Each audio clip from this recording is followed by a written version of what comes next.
السلام علیکم اسٹوڈنٹس، آج ہم خلیفہ ہارون الرشید کے چیپٹر کے لاسٹ ٹاپک پہ بحث کریں گے، اور یہ لاسٹ ٹاپک ہے ان کے دور میں پائے جانے والی ایک بڑی اہم شخصیت ملکہ زبیدہ کے بارے میں ہے۔ جس طرح آپ گزشتہ لیکچر میں ملکہ خیزران کے بارے میں میں آپ کو بتا چکی ہوں، اسی طرح ملکہ زبیدہ نے بھی تاریخ میں بہت نام کمایا۔ ملکہ زبیدہ 149 ہجری میں 766 عیسوی میں حدثیہ دجلہ میں پیدا ہوئیں۔ کے بارے میں دیکھیں، ملکہ زبیدہ کا اصل نام امت العزیز تھا، اور وہ منصور کے بیٹے جعفر اکبر کی بیٹی تھیں، یعنی کہ ہارون کی وہ چچا زاد بہن تھیں، کزن تھیں۔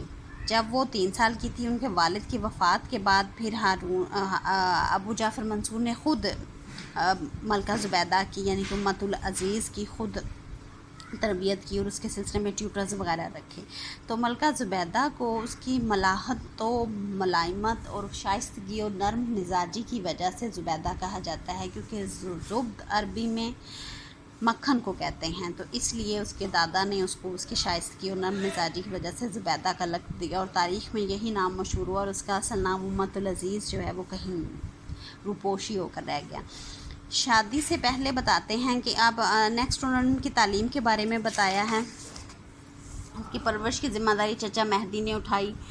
ان کی تعلیم و تربیت کے سلسلے میں بہت سی خواتین کی بھی خدمات لی گئیں، قرآن شریف کی مکمل تعلیم لی گئی، حفظ کیا انہوں نے، پھر عربی ادب، تاریخ، سیرت اور شعر و سخن پہ بھی ان کی پوری ہر طرح سے تربیت کی گئی، اور ہر طرح کی سخن فہمی کی صلاحیتیں جو ہیں ان میں پیدا کرنے کی کوشش کی گئی۔ ملکہ زبیدہ کے بارے میں کہتے ہیں کہ وہ بڑی متقی اور پرہیزگار اور نماز کی پابند خاتون تھی، اور اپنی ظاہری و باطنی خصوصیات کی بنا پر وہ اہل عباس یعنی کہ خاندان عباس کی فیورٹ تھیں، اور اس کے علاوہ انہی خصوصیات کی بنا پر انہوں نے عوام میں بھی اپنا کافی اثر و رسوخ پایا، اور بڑی پاپولیرٹی حاصل کی۔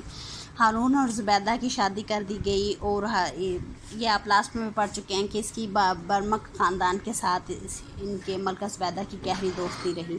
جیسے ہی ملکہ خیزران کی ڈیتھ ہوئی تو اس کے بعد ان کو سیدہ کثر یعنی کہ خاتون اول کا نام بھی دے دیا گیا۔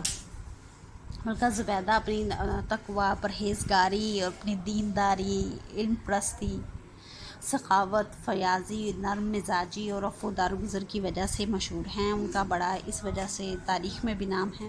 ملکہ زبیدہ کے بارے میں کہتے ہیں، ان کی دیکھیں تاریخ وفات دیکھ لیں، 68 سال کی عمر میں انہوں نے وفات پائی، یکم جمادی الثانی 216 ہجری یعنی کہ 831 عیسوی کو۔ یہ آپ کو ڈیٹس اچھی طرح سے یاد رہنی چاہیے۔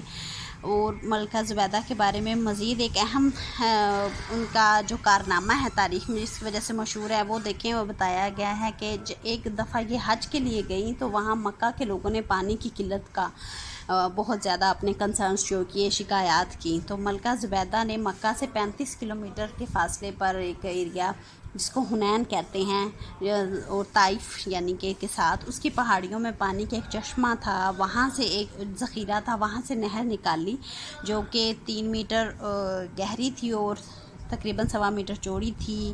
اس کے درمیان میں ایک اور نہر تھی، اس کو اس کے ساتھ ملا کر اہل مکہ کی پانی کی قلت کو دور کر دیا گیا، اور اس کے بارے میں ملکہ نے بتاتے ہیں کہ 17 لاکھ دینار خرچ کیے، اور کوشش کی کہ عوام کو اس خرچ کا پتہ نہ چلے۔ وہاں پہ اس نہر کی کنسٹرکشن کی سائٹ پہ جو تختی موجود ہے آج تک، وہاں سے یہ ساری معلومات جو ہیں وہ ہسٹورینز کو ملی ہیں۔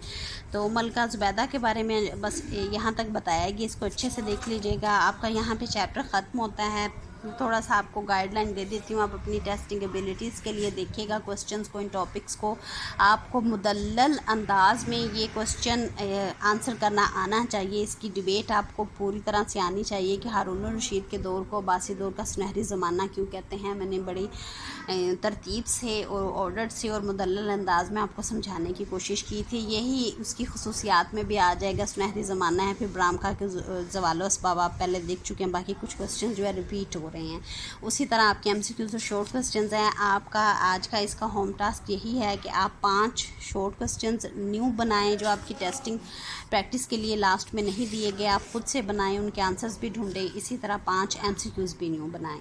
تو یہ آپ کا آج کا لیکچر ہے. تب تک کہ نیکسٹ لیکچر تک کے لیے اسٹوڈنٹس, پھر اللہ حافظ.